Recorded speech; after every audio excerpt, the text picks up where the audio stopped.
Welcome back. आज हमारा lecture है अबाउट एक्सटेंडिंग द स्ट्रक्चर्स के स्ट्रक्चर्स में नेक्स्ट स्ट्रक्चर्स क्या होते हैं और अरेज ऑफ स्ट्रक्चर्स क्या होते हैं। ठीक है, सबसे पहले हमने स्ट्रक्चर के बेसिक के बारे में पढ़ा था कि स्ट्रक्चर का बेसिस हमारे पास क्या होता है कि स्ट्रक्चर के जितने भी एलिमेंट्स होते हैं स्ट्रक्चर के अंदर उनको क्या कहते हैं, members. The member of a structure type variable are accessed with the dot operator. जब भी हमने किसी मेंबर वेरिएबल को एक्सेस करना होता है तो हम क्या करते हैं, डॉट ऑपरेटर यूज़ करते हैं। फॉर एग्जांपल हमने लास्ट टाइम जो एक वेरिएबल बनाया था स्टूडेंट 1 का, स्टूडेंट रिकॉर्ड का, उसमें नेम था, आईडी था, जेंडर था और डिपार्टमेंट था। ठीक है, आईडी इंटीजर हो गया, जेंडर आपका कैरेक्टर हो गया, डिपार्टमेंट आपका स्ट्रिंग हो गया और नेम आपका स्ट्रिंग हो गया। अब मैं एक तो तरीका ये था कि हमने क्या किया, student 1 dot name equal to चायतायमान, ये नाम है उसका, चायतायमान, तो ये लिख सकते हैं। एक तरीका हमने स्ट्रिंग कॉपी का फंक्शन पढ़ा था कि str कॉपी क्या करता है, हमारे पास जो भी राइट साइड पे हमारा नाम होता है वो हमारे पास लेफ्ट साइड वेरिएबल के अंदर जाकर सेव हो जाता है। ठीक है, बेहतर तरीका ये होता है कि जब भी हम स्ट्रिंग्स यूज़ कर रहे हैं तो स्ट्रिंग्स में हम इस तरीके से नाम को सेव कर दें। फिर हमारे पास आ जाता है आईडी। अब अगर हमने आईडी सेव करना है तो हम क्या करेंगे, 1 2 3 4 5 for example student 1 dot ID करके सेव कर दिया। Student 1 dot department equal to computer, ये भी लिख सकते हैं। String copy student 1 dot department comma computer, इसका मतलब कि कंप्यूटर इसके अंदर कॉपी हो जाए। तो स्ट्रिंग कॉपी का फंक्शन जो होता है वो बड़ा ही इंपॉर्टेंट होता है और बेटर तरीका होता है, लेकिन आप दूसरे तरीके से भी उसको इनिशियलाइज कर सकते हैं, उसमें कोई इशू नहीं है। ठीक है, फिर हमने स्टूडेंट 1 डॉट जेंडर किया तो उसको मेल के इक्वल कर दिया। फिर हमने प्रिंट कराया द स्टूडेंट इज़। अब हमने स्टूडेंट इज़ में जो है वो प्रिंट करा देंगे एज इट इज़। फिर हमने स्विच लगाया जेंडर पे कि अगर वो फीमेल है तो मिस साथ प्रिंट करे और अगर मेल है तो मिस्टर प्रिंट करे, और फिर हमारे पास स्टूडेंट का नाम प्रिंट हो जाए। अब चूँकि ये मेल था इसलिए मिस्टर प्रिंट होगा, आगे हमने कोई एंड नहीं लगाया और साथ ही नाम प्रिंट करेंगे तो मिस्टर चांतायमान जो है वो स्क्रीन के ऊपर प्रिंट हो जाएगा। ठीक है, ये जो भी आप चीज़ सेव करते जा रहे हैं वो उस स्ट्रक्चर में जाके उस तरीके से सेव होती जा रही है। This is similar to the example we have done before.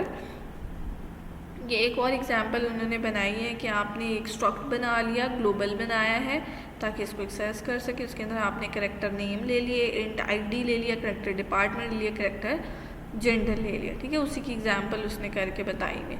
अब आपने उसका इस रिकॉर्ड का वेरिएबल बनाया स्टूडेंट 1। स्टूडेंट 1 के अंदर नाम में आपने चायतायमान सेव कर दिया, आईडी में 1 2 3 4 5 कर दिया, डिपार्टमेंट में कंप्यूटर कर दिया, जेंडर में मेल कर दिया। अब चूँकि आपने सेव कर दिया है, यहाँ पर वो स्विच क्या लगेगा, जेंडर के ऊपर लगेगा। जेंडर आपका क्या था, मेल, यानी केस एफ नहीं चलेगा, केस एम चलेगा। केस एम चलेगा तो स्क्रीन पे मिस्टर प्रिंट हो जाएगा, उसके बाद केस एंड हो जाएगा और फिर स्टूडेंट 1 डॉट नेम प्रिंट हो जाएगा। स्टूडेंट का नेम आपके पास यहाँ पर मौजूद है तो ये आपके पास यहाँ पर जाकर प्रिंट हो जाएगा।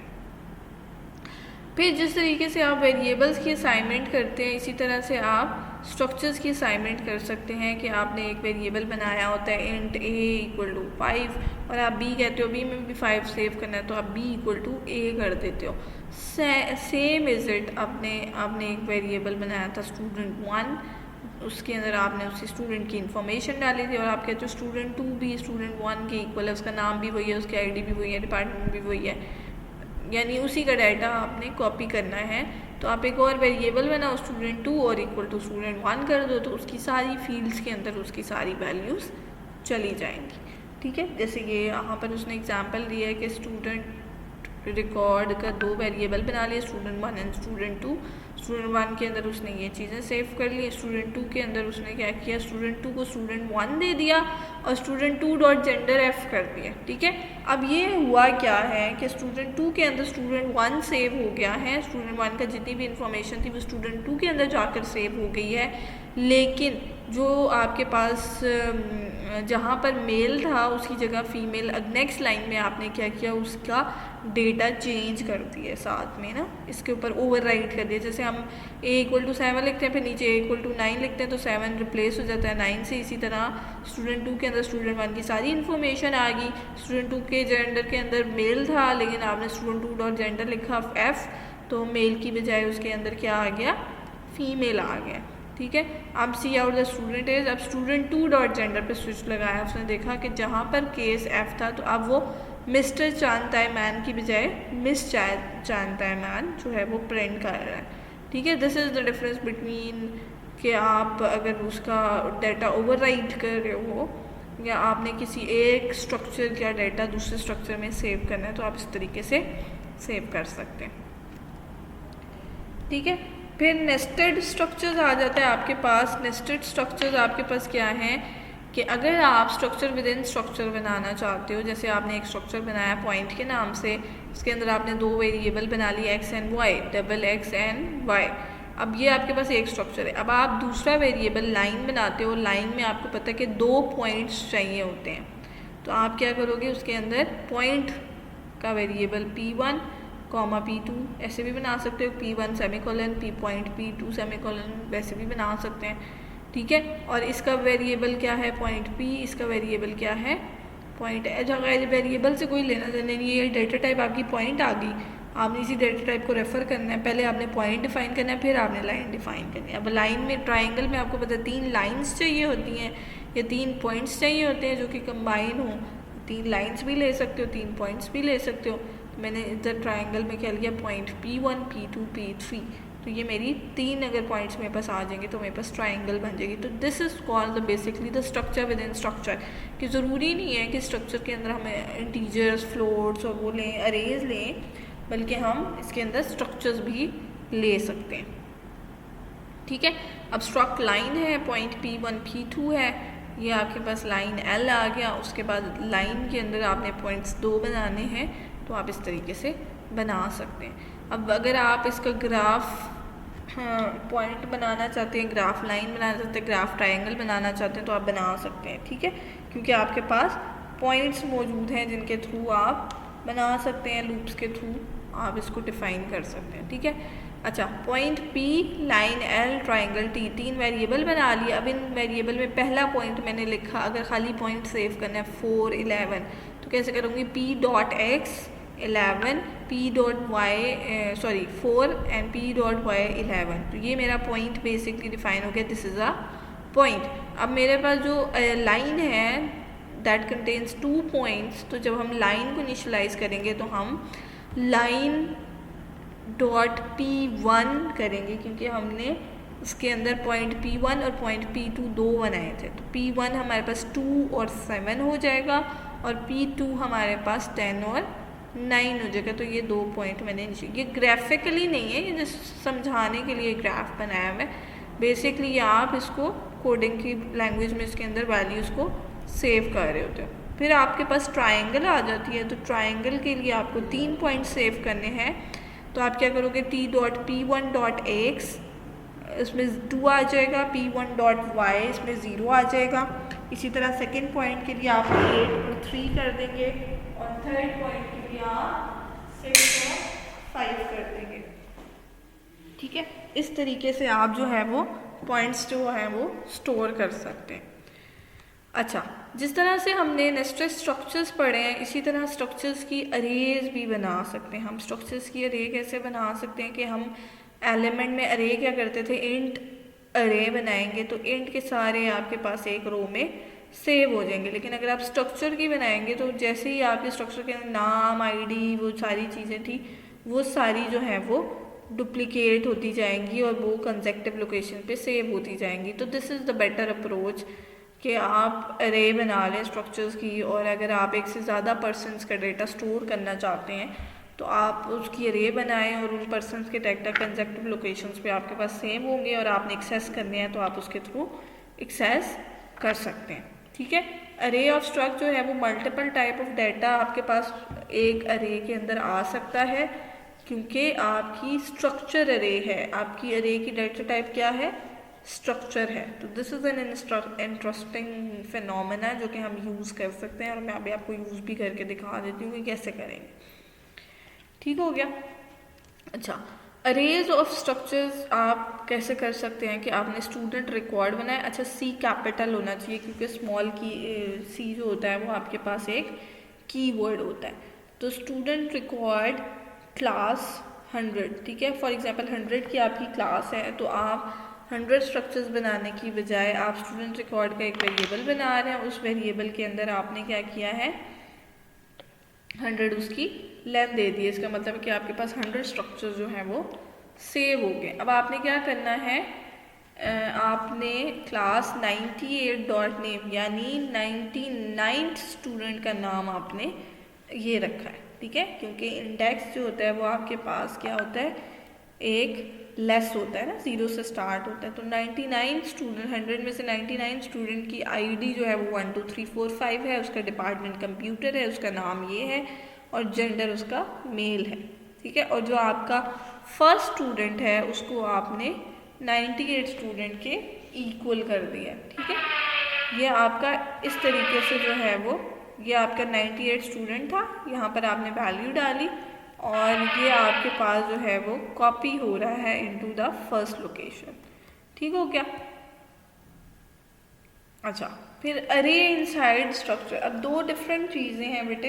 एक तो आपके पास ये हो गया कि आपने स्ट्रक्चर्स की अरे बना ली, एक आपकी है अरे इनसाइड स्ट्रक्चर्स, ठीक है। इनसाइड स्ट्रक्चर्स अरे का क्या मतलब है कि विद इन स्ट्रक्चर आप स्ट्रक्चर अरे बना सकते हैं, ठीक है। आपने पहले हमने लिखा था ना पॉइंट P1 पॉइंट P2। अब हमें पता है कि हमारे पास 4 पॉइंट्स हैं, तो हम point P1 point P2 point P3 point P4 की बजाय हम पॉइंट P4 भी बना सकते हैं। पॉइंट मैंने इसका नाम वर्टेक्स रख दिया, वर्टेक्स ऑफ 4 बना सकते हैं। तो ये हमारे पास क्या डिफाइन करेगा, स्क्वायर डिफाइन करेगा। और हम इसकी साइन वैल्यू कर सकते हैं यूजिंग द गिवन वैल्यू कि हम एक्स वाई दे दें, एक्स वाई दे दें, एक्स वाई दे दें। तो ये क्या है, बेसिकली एक ही स्ट्रक्चर है, उस स्ट्रक्चर के अंदर एक जो है वो अरे सेव हुई हुई है, और उस अरे के अंदर आपके पास क्या है, वो अरे कौन सी है, स्ट्रक्चर टाइप अरे है, ठीक है। एक तो हमने कहा था कि सिंपल अरेज हम लिख सकते हैं, और एक हमने लिखा है कि नेस्टेड स्ट्रक्चर लिख सकते हैं, और एक ये बात है कि हम अरे के अंदर नेस्टेड स्ट्रक्चर्स की अरे जो है वो, स्ट्रक्चर्स की अरे जो है वो सेव कर सकते हैं। यानी नेस्टेड स्ट्रक्चर हमारे पास इनसाइड द स्ट्रक्चर हो सकते हैं, ठीक है।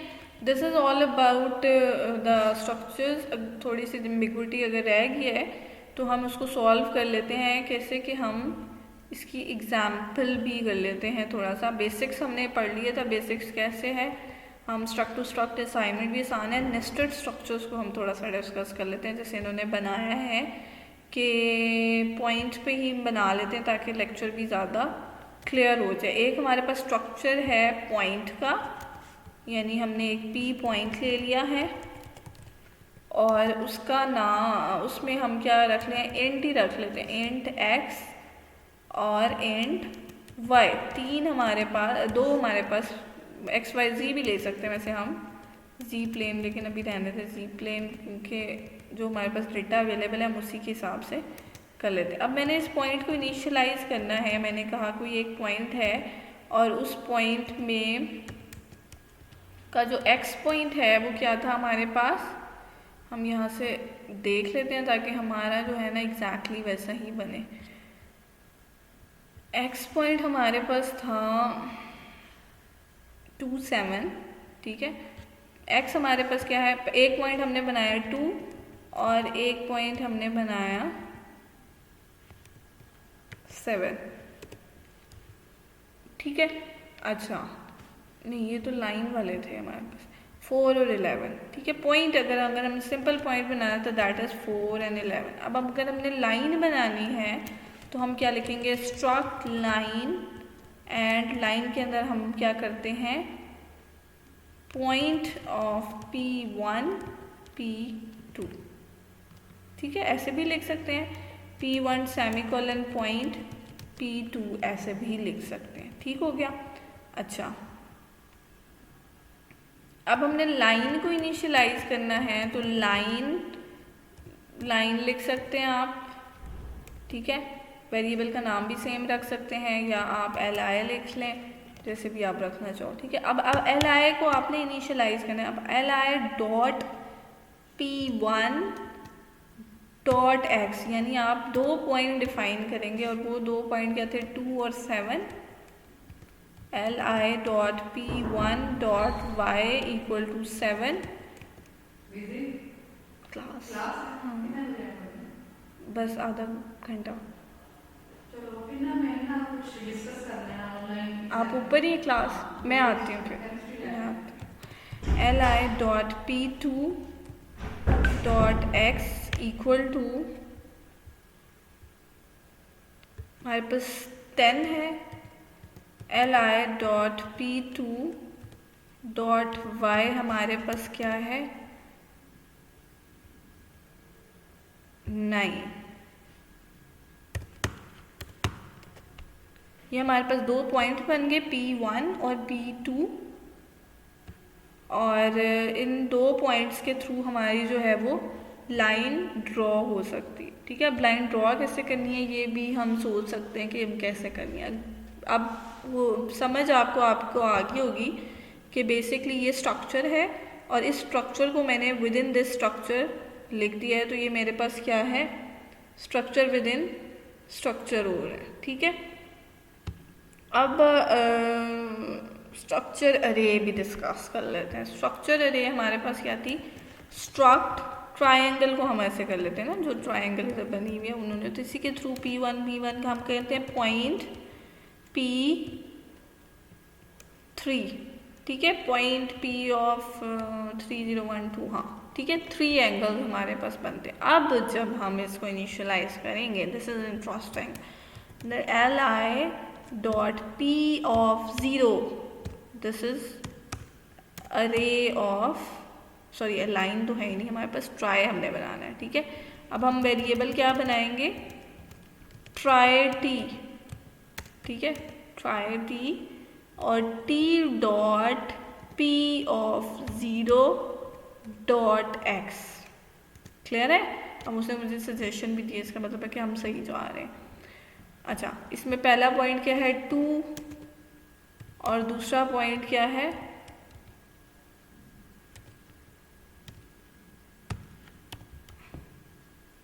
0, ठीक हो गया। फिर हमारे पास क्या है t dot p of 1 dot x equal to 6 5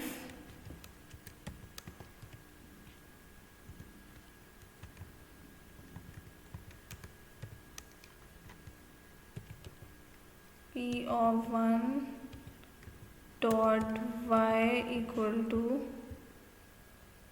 5, ठीक है। t डॉट p ऑफ 2, 3 थी ना लेंथ, x इक्वल टू क्या था 8 और 3, 8 and t dot p of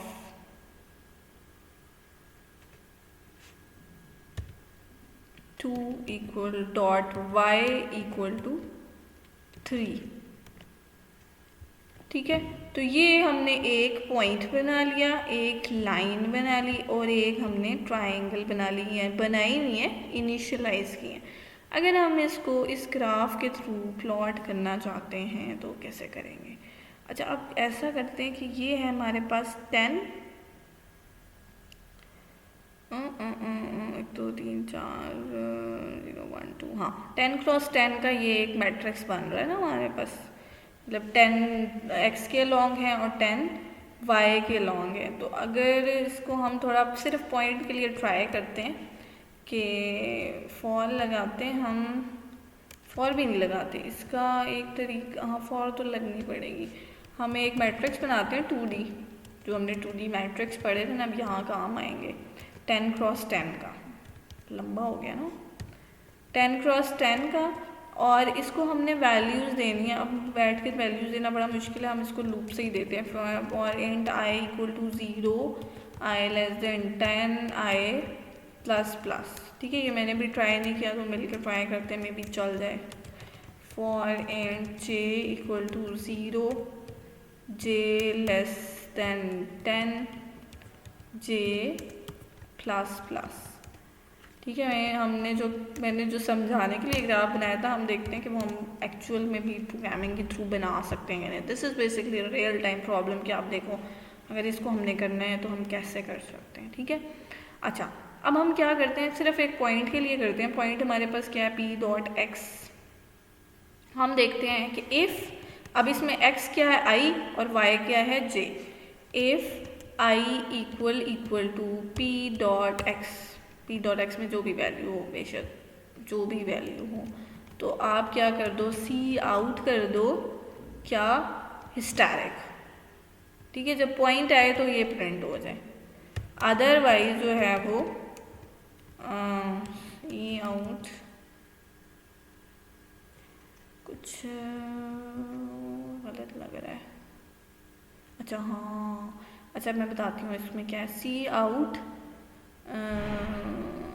otherwise C out ये डैश कर देना ताकि पॉइंट वाली जगह पे सिर्फ, अब हमने 2 लगानी है, एक्स हो एंड 2 पॉइंट है ना, पॉइंट तो एक ही होगा, मतलब इंडेक्स उसका आएगा यहाँ पे जो भी 2 4 आना चाहिए ना, तो वो एक जगह पर आएगा। एल्स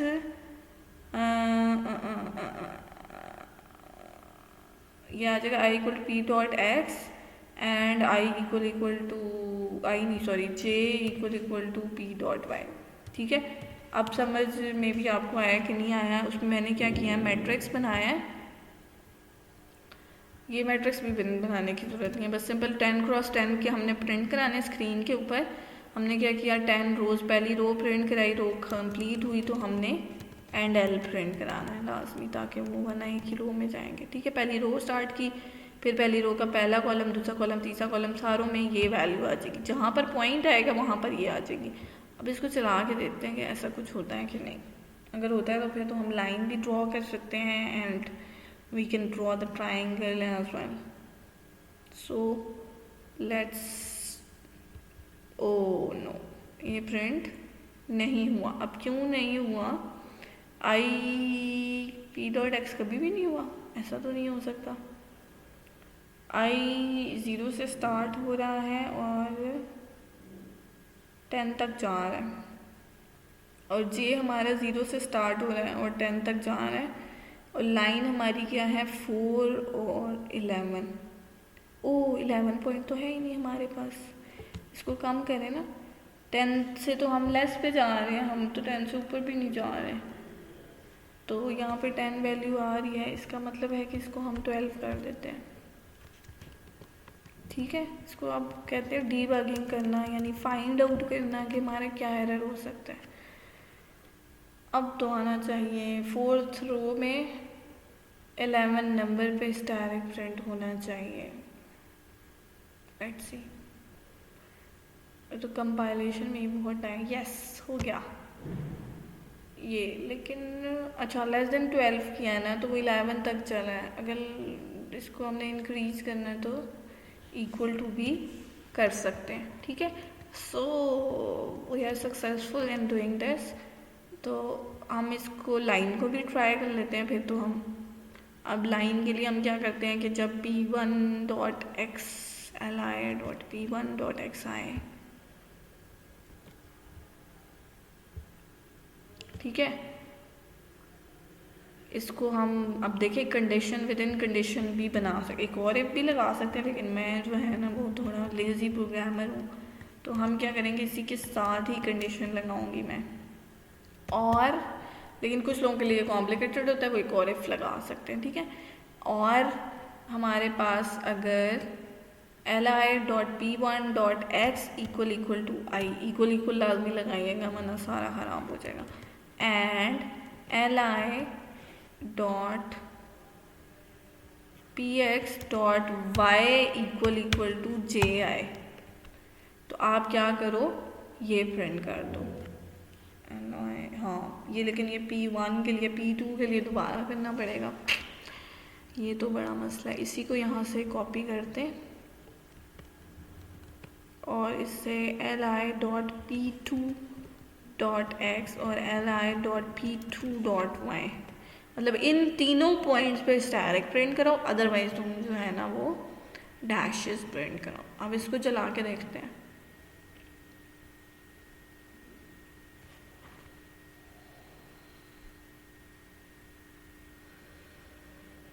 वाओ, ये हमारा ये भी आ गया है और ये भी आ गया है और ये भी। अब ये सही आया है कि नहीं आया, ये मुझे गलत लग रहा है। 10 9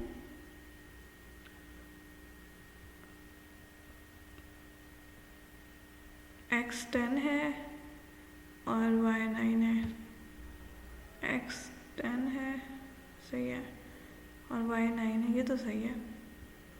और x 2 है,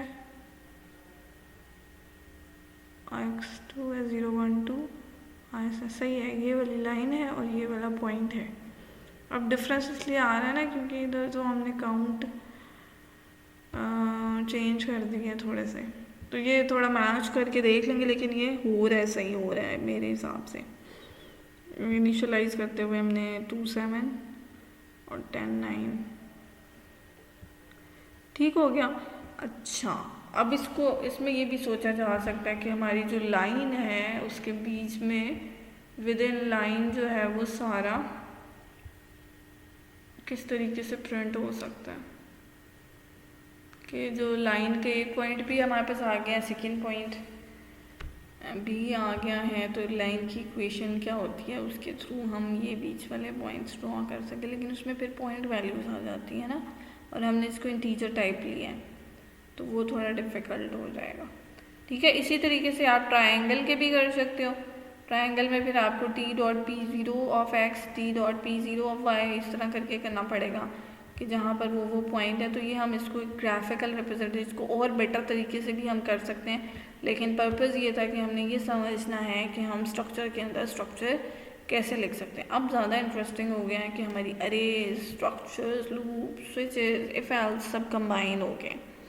ठीक है, इंटरेस्टिंग भी हो गया और डिफ़िकल्ट भी हो गया, लेकिन अगर चीज़ इंटरेस्टिंग हो तो टाइम लगे तो डिफ़िकल्टी खुद ही ख़त्म हो जाती है। ठीक है, that's all about today. Hopefully आपको क्लियर हो गया होगा कि स्ट्रक्चर्स क्या होते हैं, नेस्टेड स्ट्रक्चर्स क्या होते हैं, स्ट्रक्चर अरेज क्या होती हैं। तो ये सारी चीज़ें होपफुली आपको क्लियर होंगी। बाकी अगर कोई एम्बिग्विटी है तो आप लोग पूछ सकते हैं। Thank you so much.